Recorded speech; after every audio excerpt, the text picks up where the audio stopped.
Hey guys, this is Mr. Gilbert with your lecture on wave calculations. It's really not too difficult of stuff today. If you have questions, make sure you email me. Representing my Homestead Grays today. If you don't know the Homestead Grays, go look them up. I hope everybody's as anxious for baseball as I am. As we get going here, a couple of quick announcements. One, make sure you do your scheduling. The link is there on the page, on the web page, but we're doing scheduling through science classes now. If I'm not mistaken, my understanding is you don't do scheduling for math or English. Those are scheduled by those teachers, and so you're really scheduling your electives and such for next year. So the other thing is make sure you do your Friday check-ins, checkpoints, or exit slips. Those are how we're keeping track of attendance and who's turning in assignments. That's how you get your grade, basically, is by doing those checkpoints. So if you're not doing the checkpoints, you're not getting a grade. So make sure you do those on Fridays. If you have trouble with them, let me know. So we're going to do some wave calculations here. First of all, let's talk about a period. Period is represented by the variable t. Get a pin out here. T equals period. Now, why? Because of time period. So T equals period for time period. So that's how long it takes one wave to pass a point. So if you will, if you're standing in the ocean, the Great Lakes, somewhere with waves, or even in a wave pool at a theme park, and a wave hits you and you start a stopwatch, and then 5 seconds goes by, another wave hits you. All right, well, that time period for that wave was 5 seconds. One wave passes every 5 seconds. That would be the time period. All right, so it's a pretty simple thing. How often does a wave, how long does it take for one wave to go past and for the next wave to begin? All right, so frequency, that's usually measured in seconds, by the way. So I'll just put a little parenthesis here, seconds. All right, so frequency is the inverse of that. It's 1 divided by the time period. So frequency, and we usually use this italicized F. F equals 1 over T, the time period. So frequency is 1 divided by the time period. And that is measured in, put in parentheses next to it, that is measured in hertz, Hz, hertz. All right? So if you've heard of the word megahertz or hertz, that is named after a guy named Hertz, who was a guy who studied waves. That is what we measure frequency in. That is 1 divided by the time period. So in that previous example, for instance, if we're standing in the ocean and a wave hits, we start a stopwatch and the next wave hits in 5 seconds, that was one wave took 5 seconds to pass. So in that case, it would be 1 divided by 5 seconds. It's the inverse of seconds. So 1 divided by 5 seconds, which equals 0.2 over seconds, which is kind of weird. And so we relabel that 0.2 hertz. 0.2 hertz. All right, so 1 divided by 5 seconds would be 0.2, and it's over seconds, and the inverse of that would be hertz. So 0.2 hertz would be 1 over 5 seconds for the time period. All right, so it's a pretty simple calculation. Just 1 divided by how long it takes for a wave to pass tells you that frequency. Likewise, if we, let me get a thinner writing utensil here. Likewise, if we had, so for instance, let's say we had 5 waves.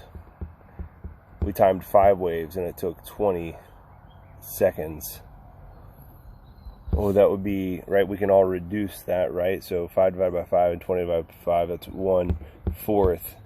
1 every 4 seconds, right? One wave every 4 seconds. So it would be 0.25 hertz. All right, so it's a pretty simple calculation. Just 1 divided by the time period. Now, so that's one thing. The second thing is looking at, oh, sorry, let me add something to that. So frequency is in sound waves, is how we get pitch. So if you, we would normally do a lab at this time where we look at tuning forks. But if you look at a tuning fork, it always has the number of hertz. Anybody that plays music should understand that each note they play is at a certain frequency, a certain number of hertz. All right, that's how we tune your guitar. So if you tune your guitar, it probably says the note on it, but it probably also has the frequency in hertz. Same for every tuning fork has the note and the frequency in hertz. So that is pitch. In human perception, pitch is defined as pitch, P-I-T-C-H, is defined as the human perception of the frequency of sound waves. It's how we perceive sound. All right, so if somebody's off pitch, they're at the wrong frequency. So it's kind of just adding a physics, a science, math term to something we already know. Okay, so pitch is the human perception of frequency of sound waves. All right, so we can only hear things that are so high or so low. So the human range of hearing is from 20 hertz to 20,000 hertz normally. So things that are below 20 hertz we can't hear. We might feel the vibration, but we can't hear them. Things that are above 20,000 we can't hear because they're too high. So if you've seen like dog whistles and deer whistles for your car and things like that you can't hear, but animals hear, those are above 20,000 hertz. Another example would be things that are below 20 hertz, like elephants hear below 20 hertz. So for a long time, elephants, an elephant would fall and get hurt and they would just move their mouths like, and another elephant from a mile away would come running to help them, but we didn't hear any sound. Well, it's because they're making a sound that we can't hear. But those longer wavelengths of 20 hertz, the really long wavelengths, are ones that travel really far. And so elephants can hear each other up to 2 miles apart because they have such low frequency, long wavelengths. All right, so think of higher frequency as shorter, faster wavelengths. So things like bats and dolphins, things that are really high-pitched sounds, are those really high frequencies. All right, so that's frequency and period. Let's look at wave speed. So wave speed is kind of a unique animal. It's an easy calculation, but it's a unique animal. So wave speed is just how fast the wave goes. So it's normal. It's a normal speed, how fast something is, how fast the wave is moving. All right, but it's a weird calculation. It is the product, wave speed is the product of frequency and wavelength. So wave speed, still a V, is equal to frequency time wavelength, lambda. All right, wave speed, V, is equal to frequency, F, times wavelength. Now that seems weird, like why is it just distance over time? Well, it actually is, because if you remember right, frequency is hertz, and wavelength is just meters, so hertz, meters. But remember, hertz is just 1 over seconds, and wavelength is just meters. And so when you multiply those together, what do you get? You get meters per second still. So all we do is we take the frequency in hertz and multiply it by the wavelength in meters, and we're going to get a wave speed.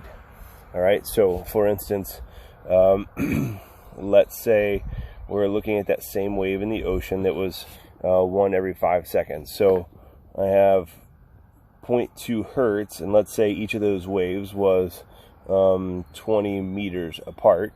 All right, so we're standing in the ocean, and every 5 seconds a wave hits us, but the crest of each wave is 20 meters apart.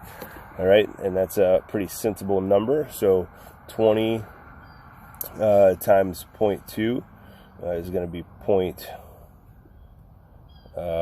it's going to be 4, sorry, it's going to be 4,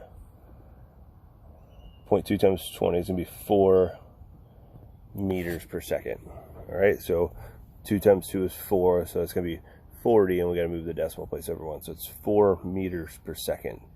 All right, is our wave speed. So just take the wavelength in meters times the wave frequency in hertz, which is per second, and you get that number. All right, so it's not too terribly difficult. I'm going to put some practice problems up for the next day after this, so you can work on them. Let me know if you have questions, but it's pretty simple. I'm going to go ahead and do one more sample problem for you. All right, so last sample problem. So if, let me pull one, give me 1 second. I'm going to pull one out of the textbook here.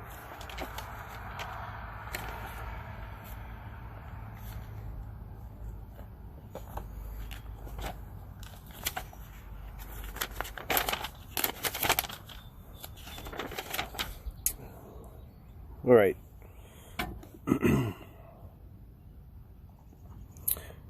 So calculate frequency. It says water waves on a lake travel toward a dock with a speed of 2 meters per second. So V is 2 meters per second. So water waves on a lake travel towards a dock with a speed of 2 meters per second and a wavelength of 0.5 meters. Wavelength equals 0.5 meters, how many wave crests strike the dock each second? All right, so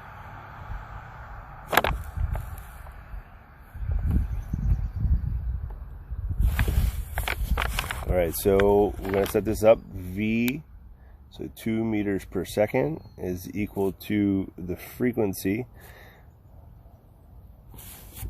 I have to move here a little bit. Start to write like this. 2 meters per second is equal to the frequency times 0.5. So we're going to divide both sides by 0.5. So 2 divided by 0.5 is 4 hertz equals the frequency. So 4 hertz equals the frequency, which means there are 4 waves every second. So remember, that is the same as over seconds. So 4 per second. So that means there are 4 hertz, or 4 waves every second. All right. If you have questions, let me know. There's going to be practice problems with the answers at the bottom again. Again, just a last second reminder, make sure you guys are doing your scheduling and make sure you are doing the checkpoints on Friday.